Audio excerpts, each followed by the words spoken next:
this is probably what makes rivalry so special. They're just given to have games like this more than other games, and we've been we're fortunate to win this one, and really just proud to be part of it, and thrilled that we won. I thought our team showed a great deal of heart and toughness and energy. So we're thrilled and looking forward to our game on Saturday at St. Bonaventure. Chris, what did you try to do to Tillman down the stretch because he didn't score much? Well, I'll tell you, boy, he's so difficult to guard. I mean, he works so hard for position. It makes it really, really difficult. And he draws fouls. He plays very cleanly. He draws fouls just because of how much they're looking for him and how hard he works in there. Late in the game, we switched to man-to-man.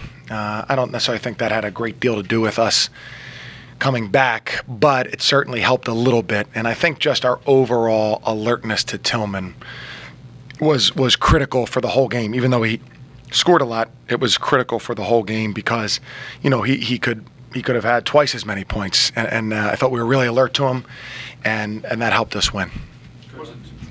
What did the small lineup down the stretch do for you? Well, I intended to take Grant out for a minute. He was frustrated. He had a turnover, and we put Nathan in there. I think Nate Ko is going to be a tremendous defensive player at some point. I think he can guard every position in college. And then we did well, and I think the court opened up. We attacked. Quan really attacked in transition. Jacob attacked. And then it just was something that worked well. So, I don't necessarily know if it was us going small so much as I think Nate's energy and the difference he can make defensively really, really helped us a great deal. Coach, Buck goes down. It's a real turning point in the game, positive or negative. And this team rallies, overcomes that deficit, and then goes to the locker room to see him. Is that the glimpse that you've seen all year long come true? It really is. And I'll tell you, that's a hard one. I mean, he's down there for a little while, and in a game like this, I mean, that's the guy you would think would ignite the rally, and because that's the kind of player he is. So for us to go into that huddle and still remain calm and still have an understanding that there's a lot to play was great. And then obviously to execute and to get steals and get turnovers, really, really really important for us and really tremendous and helped us win. So what are your thoughts on, Gilead as a whole? I mean, he gets a steal to tie the game, 5 steals overall. He's got the freshman record for steals for a rookie. What do you think about his awareness and just his presence on the court?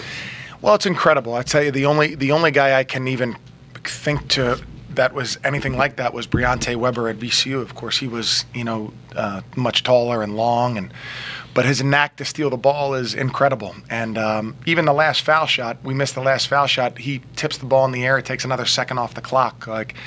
It's just an incredible knack. I can tell you I didn't have it, and so I really appreciate it that much more. I mean, I don't know if I had a steal in my college career. So it's incredible. I mean, it's just such a weapon because, as fast as he is, he often turns those into points also. Coach, how does it show the growth of you guys? You're down 71-64 in a game like this. You had a comeback that fell short on Saturday, and given the rough start and just kind of the complete, holistic way the season's gone, to be able to come back in a game like this and get the win, how does that show your growth? Well, it really shows a tremendous amount of progress and growth and guys really sticking with it. I think nowadays it's that much harder to stick with it when the results don't go your way. It's just a very, these guys are on social media and, the noise is harder and harder to block out. I mean, the noise is what they live with. And so I think, we talked about at the beginning of the year of, how far can we come from that first game and how much better can we get? And, we've worked really hard and, obviously there's some good fortune in tonight's win, but you can't get yourself to that place of good fortune if you're not working so hard and believing. What more can you say about Sherrod and what he did in the second half? Terrific. Nick is obviously known as a great shooter here in Richmond, and he's much more than that. He's a terrific all-around player, and he has been he has improved so much. He's a very good freshman year, and he's improved so much.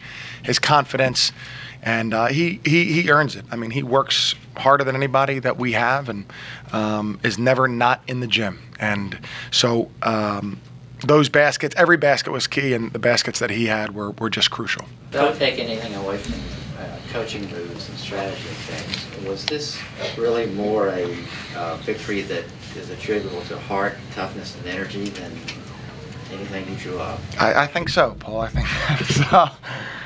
Yes, I'm liking that. Yeah, definitely. I think, again, you can't be in that situation if you don't have those qualities. You just, we happen. I think we have a team that's very good at pressing.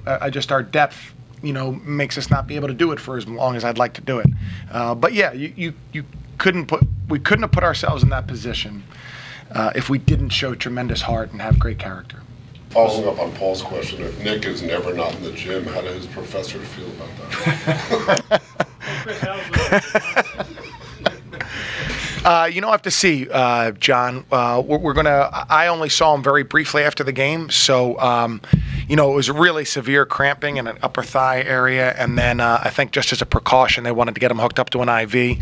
So I think we're going as soon as we find out. I think Jason. Is Jason here? Jason. Okay. All right. I think we're going to release a statement so that everybody's kept up to speed on that. Coach, you guys have won 6 of 7 now and swept the season series with VCU. What has clicked over these past few weeks that got you guys playing so well? Well, it's been a climb. I mean, we started out the season pretty poorly, and our schedule was too ambitious for the age, and that's the coach's fault right there. But I did think we could get better and better, and we had good pieces, though young. So really, it's been steadier. When you see the losses become wins, it seems like there was a great something that sparked a turnaround, and confidence certainly has had a lot to do with it. But more, it's been a steady improvement for our team. When you're 2-13, someone has to hold things together. So is it? And I think, giving the coach credit, the coach has to hold things together. He can't give up. And do you have players who are also taking a leadership role? Absolutely. Number one, I would say that my assistant coaches and our staff. I mean, we were having some. It's not unusual to have recruiting meetings, but it's unusual to have them during the second half of games, and so they really kept everything very. They kept everything very. Not just positive, because I don't want to say that it was just, hey, don't worry, it'll get better, because there was so much work involved. So I think our coaches did, and then the players are great. I mean, DeMonte's attitude, Quan's attitude, and part of being young, a positive feature of that is that, they don't know any better. They were looking forward to the next game and the next opportunity, and capitalized since then. Coach, is there something magical going on here at Richmond? You had the game winner early in the season. You've beaten Richmond twice. You guys are right in the thick of things, looking at a bye. If you continue to win in the A-10 tournament, is there something special going on here with the Richmond Spires basketball program? I hope so. I would never be quoted as saying that, but I hope so. Thanks, guys. That's okay. It's okay. Sure? Yeah. We're tight. What do you tell the players about social media, and what do you tell them about blocking out the noise? It's hard. I've been talking to the players this year more about it because, I'm not on it, and I really don't understand the fascination with it. But it's just it's interwoven in their lives, you know what I mean? It's just, that's how they exist. So I tell them that it doesn't matter, that what matters is what happens in the gym and in the weight room and the meeting room and on the floor. So, of course, that's more and more removed for them. I mean, that's getting farther and farther away from how they exist. Chris, Jacob seems fearless. How much is having a fearless guy that plays that hard?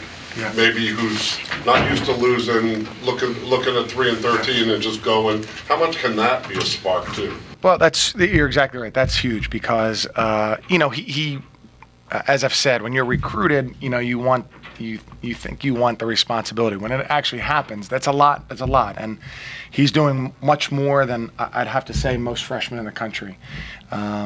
But he is. He has confidence. He has confidence in his game, and that's contagious. I think because of the position that he plays and the way that he plays it, it's contagious. Last one, guys. Yeah, if I can think of what I was going to say. Time. Oh, you and Coach Rhodes are good friends. Yes. And as happy as you are right now, is there somewhere in the back of your brain, is there a thing that part of you that says, I feel kind of bad? Well, I mean, Mike's one of my best friends in coaching, and we had such a similar, I guess, path to get to this point, both being Division III coaches. And Mike was a great player. He's a National Player of the Year, Division III, and so I think all coaches, you recognize the magnitude of his job, and so yeah, I just think so highly of him that obviously I'm going to want the best for him personally. So it has put a little bit of a different twist on the rivalry, because it's hard for me not to think of him and hold him in such high regard.